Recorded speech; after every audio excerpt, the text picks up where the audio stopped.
Students, welcome to our channel. ఈరోజు ఈ వీడియోలో మనం 10th class maths chapter 6 triangles example 2 గురించి నేర్చుకుంటున్నాం.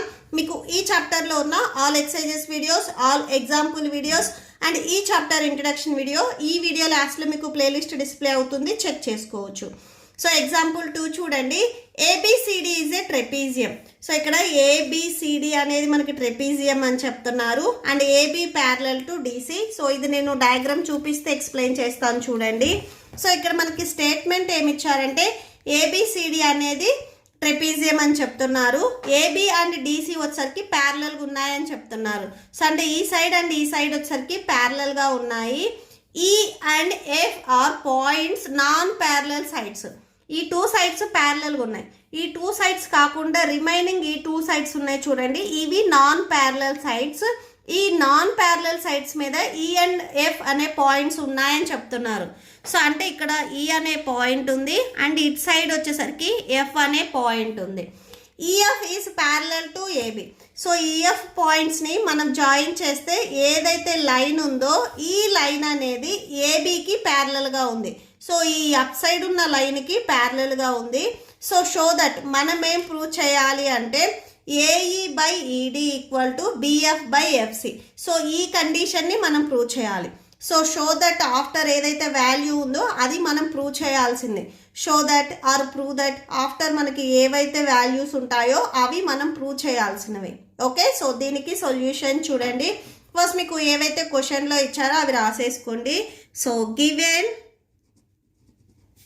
AB parallel to DC. So ఈ ఏబి లైన్ అనేది డిసికి ప్యారలల్గా ఉందని మనకి క్వశ్చన్లో ఇచ్చారు. And EF parallel to AB. So EF line కూడా మనకి ఏబికి ప్యారలల్గా ఉంది అని చెప్తున్నారు. సో ఇక్కడ మీరు ఒకటి అబ్జర్వ్ చేయండి, ఏబి లైన్ అనేది డిసికి ప్యారలల్గా ఉంది అండ్ సేమ్ ఇదే ఏబి లైన్ అనేది ఈఎఫ్కి ప్యారలల్గా ఉంది. సో అంటే ఈఎఫ్కి ఈ డిసి అనేది కూడా ప్యారలల్ అవుతుంది. సో ఎందుకంటే ఈ కండిషన్ అనేది డిసికి ప్యారలల్గా ఉంది, సేమ్ ఇదే కండిషన్ ఈఎఫ్కి కూడా ప్యారలల్గా ఉంది కాబట్టి సో డిసి అండ్ ఈఎఫ్ వచ్చేసరికి మనకి ప్యారలల్ లైన్స్ అవుతాయి. ఓకే, సో ఇక్కడ రాసుకోండి EF parallel to DC. So ఈ కండిషన్ మనం ఎలా రాసాము అనేది ఇక్కడ సిన్స్ పాయింట్ రాసుకోండి. Lines parallel to the same lines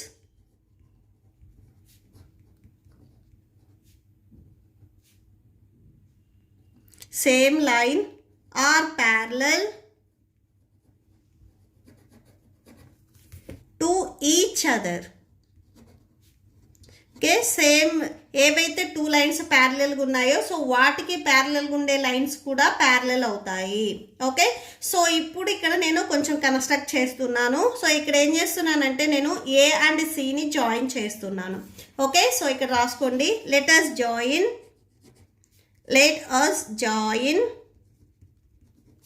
AC.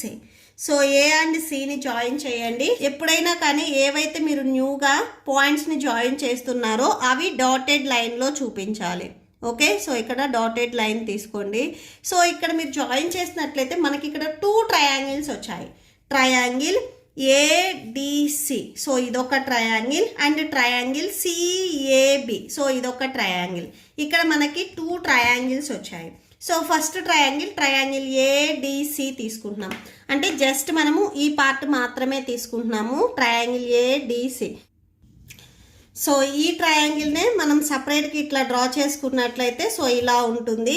And next చూడండి, ఈ రెడ్ లైన్కి ఇప్పుడు మనం న్యూగా కన్స్ట్రక్ట్ చేసిన లైన్ ఏదైతే టచ్ అయ్యిందో సో అక్కడ పాయింట్ అనేది మీరు జీ ఇవ్వండి. ఓకే, సో ఈ పాయింట్ వచ్చేసరికి జీ. సో ఇక్కడ కూడా రాసేసుకోండి జీ అని. ఓకే, సో ఇక్కడ నెక్స్ట్ స్టెప్ రాసుకోండి, join AC to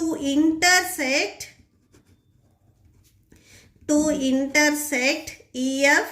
so EF దగ్గర ఈ డాటెడ్ లైన్ ఎక్కడైతే ఇంటర్సెక్ట్ అయ్యిందో సో అక్కడ పాయింట్ అనేది నేను జీ తీసుకున్నాను, ఎట్ జీ అని రాసుకోండి. ఓకే, సో ఇప్పుడు ఈ ట్రయాంగిల్కి రాసుకుందాము. Now in triangle ADC. So ఈ ట్రయాంగిల్ ఏడిసి తీసుకున్నట్లయితే ఈజీ ప్యారలల్ టు డీసీ అవుతుంది. ఈ ఈజీ లైన్ అనేది డీసీకి ప్యారలల్ అవుతుంది. సో ఎలా ప్యారలల్ అవుతుంది అంటే మీకు ఈ ఈజీ లైన్ ఎక్కడి నుంచి వచ్చింది, ఈఎఫ్ లైన్ నుంచి వచ్చింది. ఈ టోటల్ లైన్లో హాఫ్ పార్ట్ అనేది ఈజీ అవుతుంది. సో ఈ టోటల్ లైన్ అనేది డీసీకి ప్యారలల్ అయిందంటే ఈ టోటల్ లైన్లో హాఫ్ పార్ట్ ఈజీ కూడా ఈ డీసీకి ప్యారలల్ అవుతుంది. సో ఇక్కడ సిన్స్ పాయింట్ రాసుకోండి, EF parallel to DC. So EF line అనేది డీసీకి ప్యారలల్గా ఉంది కాబట్టి ఈఎఫ్లో హాఫ్ ఈజీ కూడా డీసీకి ప్యారలల్ అవుతుంది. Okay, so next by the theorem 6.1. By the theorem 6.1. So మీకు ఈ థీరం 6.1 బేసిక్ ప్రపోర్షనాలిటీ థీరం. ఎగ్జామ్లో మీరు బై ద థీరం 6.1 ఇలా రాయకూడదు. ఎగ్జామ్లో ఇక్కడ మీరు ఏం చేస్తారంటే ఈ థీరం స్టేట్మెంట్ అనేది రాసుకోవాలి. Okay, so basic proportionality theorem statement చాలా ఇంపార్టెంట్. సో థీరం స్టేట్మెంట్ ఇది, if a line is drawn parallel to one side of a triangle to intersect the other two sides in distinct point. ట్రయాంగిల్లో ఏవైతే 2 parallel lines ఉన్నాయో ఆ 2 parallel lines కి ఇక్కడ district points ఉన్నాయి చూడండి. ఈ ట్రయాంగిల్ అదర్ సైడ్స్, ఈ సైడ్స్ అనేవి మనకి సేమ్ రేషియోలో డివైడ్ అవుతాయి అని చెప్తున్నారు. సేమ్ ఇక్కడ కూడా మనకి ఈ ట్రయాంగిల్లో 2 లైన్స్ అనేవి ప్యారలల్ లైన్స్ ఉన్నాయి చూడండి. సో ఈ 2 ప్యారలల్ లైన్స్ కి ఇక్కడ మీకు ఏవైతే రిమైనింగ్ 2 సైడ్స్ ఉన్నాయో, సో ఈ ప్యారలల్ లైన్స్ ఇవి కాకుండా రిమైనింగ్ ఏవైతే 2 సైడ్స్ ఉన్నాయో ఈ 2 సైడ్స్ రేషియో అనేది మనకి ఈక్వల్ గా ఉంటుంది. అంటే సేమ్ రేషియోలో ఈ 2 సైడ్స్ ని డివైడ్ చేస్తుంది. అంటే AE by ED equal to AG plus GC. Okay, so ఇక్కడ రాసుకోండి, AE by ED equal to AG plus GC.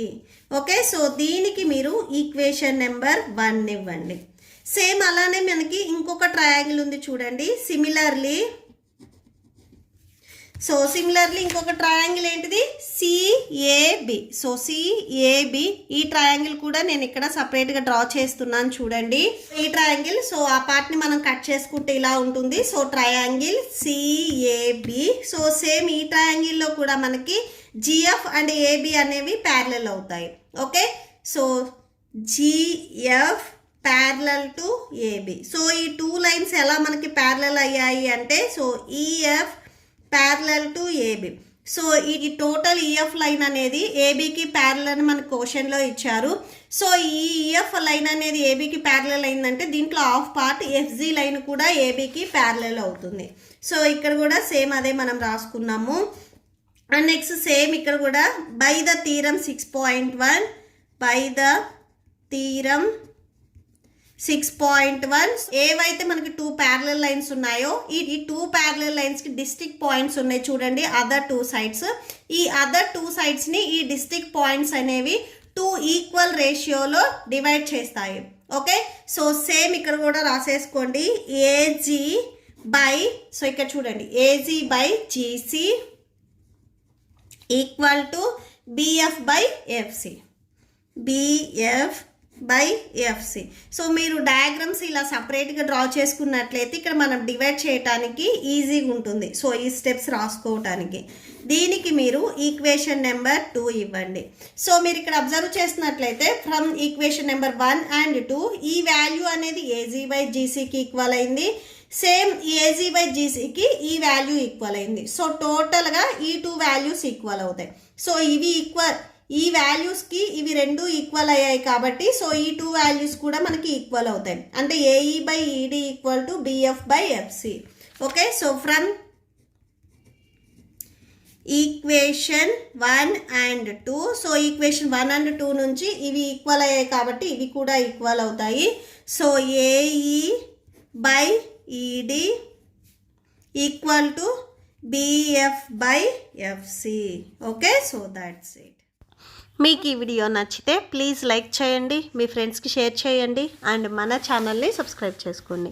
ఇప్పుడు మీకు ఈ వీడియో లాస్ట్లో నెక్స్ట్ ఎగ్జాంపుల్ వీడియో డిస్ప్లే అవుతుంది అండ్ ఈ చాప్టర్ ప్లేలిస్ట్ డిస్ప్లే అవుతుంది, చెక్ చేసుకోవచ్చు. Thank you and thanks for watching.